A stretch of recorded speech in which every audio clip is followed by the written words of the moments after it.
Film अभिनेत्री कंगना रनौत उत्तराखंड दौरे पर है। देर शाम हरिद्वार के दक्षिण काली मंदिर पहुंची कंगना रनौत ने पूजा अर्चना कर आचार्य महामंडलेश्वर स्वामी कैलाश नंद गिरी से आशीर्वाद लिया।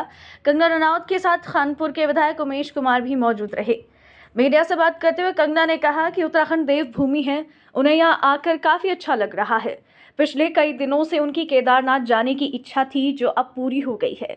कंगना ने कहा, देश में मोदी सरकार इस समय नदियों और धर्म स्थलों की बेहतरी के लिए अच्छा काम कर रही है।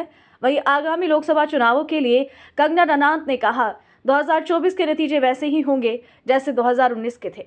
नवभारत समाचार हरिद्वार उत्तराखंड से शहजाद अली की रिपोर्ट। कौन सी लगाओ भैया? मैडम मोदी जी ने बनारस गए थे। करण भैया से पकड़ना। आप क्या कहना चाहेंगे? भैया से पकड़ना। दिवाली लीड लगाओ भैया। जितना भी चाहे गंगा की सफाई से लेकर या हमारी संस्कृति में और हमारे धर्म में गंगा जी का क्या महत्व है, उसके प्रति जागरूकता हो, ये हर तरीके से हमारी ये जो करंट गवर्नमेंट है उन्होंने ये संभव किया है। नहीं तो आपको पता है कि पहले क्या दुर्दशा थी, और जिस तरह से नदियों की जब दुर्दशा होती है, धर्म स्थानों की दुर्दशा होती है, तो मानवता की भी फिर दुर्दशा होने लग जाती है। वो एक तरीके से संकेत ही होते हैं इन सब चीज़ों के। तो अच्छी बात है जो कि मोदी जी जो हैं मानवता के साथ साथ धर्म का भी कल्याण कर रहे हैं। मैडम इस समय आप भी जा रहे हो यात्रा? आप भी जा रहे हैं, उमेश जी के साथ जा रहे हैं आप? उमेश जी मेरे भैया हैं और मुझे बहुत इच्छा थी कि मैं केदारनाथ जी जाऊं, और इन्होंने मेरे लिए संभव किया, और साथ में ही मुझे स्वामी जी के दर्शन भी करवाए। तो मैं इनकी बहुत आभारी हूँ इस चीज़ को लेकर। मैडम जिसमें मोदी जी जाते हैं केदारनाथ में गुफा में, क्या वहाँ भी जाएंगे दर्शन करने?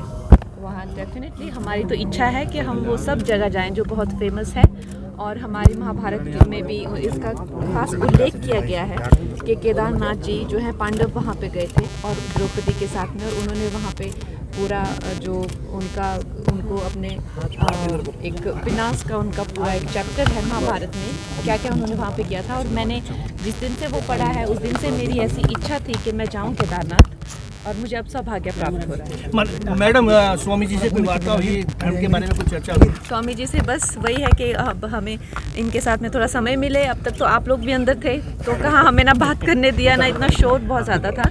बाकी स्वामी जी के आशीर्वाद के साथ में, जैसे आपने कहा, ये ज्ञान के भी बहुत बड़े एक स्रोत है, एक महासागर हैं, और हमारी झोली बहुत छोटी है और समय भी बहुत कम है, लेकिन फिर भी जितना स्वामी जी की कृपा रहेगी उतना हम इनसे हासिल करेंगे। आज आपने भी यहाँ पर गंगा आरती की है और गंगा माँ गंगा से आशीर्वाद लिया है।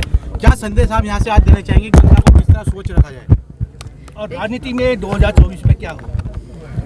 देखिए, सबसे पहले तो नदियाँ हमारी चाहे जो भी हों, हमारी चाहे गंगा जी हों या कावेरी जी हों या जमुना जी हों या जो विलुप्त हो चुकी हैं सरस्वती जी हों, तो हमें यही सीख मिलती है कि हमें नदियों अपने कल्याण के लिए नदियों का कल्याण करना है। ये तो हमें सीख, और इतना तो कॉमन सेंस हमें है ही है, तो वो तो है ही है। बाकी जो गंगा जी, जो देवी गंगा जी की महत्वता है, उसका हमें विचार करना चाहिए, और उसको हमेशा ही ध्यान में रखते हुए गंगा जी को जो है साफ रखना चाहिए। और बाकी 2024 में आपने कहा सारे देश में 2024 को लेके काफ़ी उत्सुकता है, और आई थिंक वही होगा जो 2019 में हुआ था। मैडम उमेश जी यहाँ के विधायक हैं, उनके क्षेत्र में क्या विकास करना चाहती हैं, क्या करना चाहती हैं? ये यहाँ के विधायक उमेश जी उसके उनके क्षेत्र में हम क्या विकास करेंगे? हम तो यही चाहते हैं कि आगे भी इनकी बहुत उन्नति हो, और आप लोग जो हैं इनको और जिम्मेदारियां दें। हम यही चाहते हैं, क्योंकि मुझे लगता है ये और भी जिम्मेदारियां निभा सकते हैं। इनको ये छोटे में मत छोड़िएगा। मतलब 2024 लोकसभा, उनको पूरा आप उस लोकसभा भी होती है, उसके बाद और जिम्मेदारी दीजिए। मुख्यमंत्री शूटिंग की कई जगह है, यहाँ पर शूटिंग करना चाहेंगे अगर मौका मिलता है? जी बिल्कुल, हम डेफिनेटली शूटिंग करना चाहेंगे। विवाह का जो चल रहा है, विवाद चल रहा है मैडम, उसको लेकर इस तरह से विवाद थोड़े नीचे कर दो।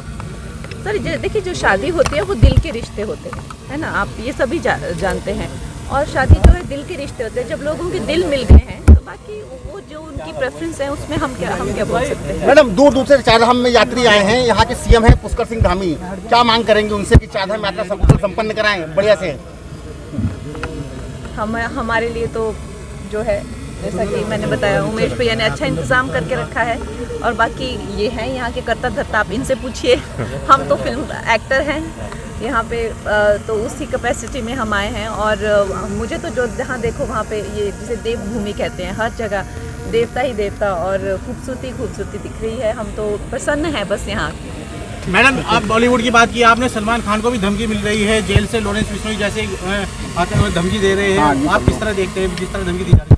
आप मतलब सारी समस्याएं देश की मुझसे आज ही सॉल्व करवा लेंगे। सारे देश की समस्याएं मुझसे आज ही सॉल्व करवा लेंगे आप। जी देखिए, जैसा मैंने कहा कि हम कलाकार हैं। और बाकी आप देखिए, हमारे जो प्रधानमंत्री जी हैं और गृह मंत्री जी हैं, वो बड़े बड़े दिग्गज हैं, जो कि सब सलमान जी को सिक्योरिटी मिली हुई है, तो डेफिनेटली सेंटर से उनको सिक्योरिटी मिली हुई है। तो जिनकी रक्षा खुद स्वयं श्री नरेंद्र मोदी जी एंड श्री अमित शाह जी और वो पूरी सेंटर से जो मिली हुई है सिक्योरिटी, तो हम भी इस बात को लेके काफ़ी आश्वासन में हैं कि उनका भी अच्छे से जिस तरह से ख्याल रखा जा रहा है। मुझे भी जब धमकी मिली तो मुझे भी सिक्योरिटी मिली थी। तो जब मैंने कहा देश अच्छे हाथों में है तो हम क्यों चिंता करें, हमारी चिंता करने लायक कोई बात नहीं है। क्योंकि जब भी देवभूमि के संबंध में चर्चा हुई है, उन्होंने हमेशा ये इच्छा जताई कि मेरी बहुत इच्छा होती है कि मैं देवभूमि में जाऊं जहां पर हर कण में देवता हैं। और बद्रीनाथ जी, केदारनाथ जी के दर्शन के लिए काफ़ी समय से उन्होंने इच्छा जताई हुई थी। तो फिर क्योंकि बिजी शेड्यूल रहता है, जीवन बहुत व्यस्त है उनका भी, तो इस बार उन्होंने किसी तरीके से समय निकाला और फिर बात हुई कि कपाट खुल रहे हैं। तो एकदम क्योंकि जब बाबा बुलाते हैं तो फिर पता नहीं लगता वो कब और कैसे और किस माध्यम से बुलाते हैं। तो उन्होंने बुला लिया, उनकी इच्छा उन्होंने पूरी करनी थी, वो उनकी इच्छा कल बहुत बढ़िया पूरी हो जाएगी।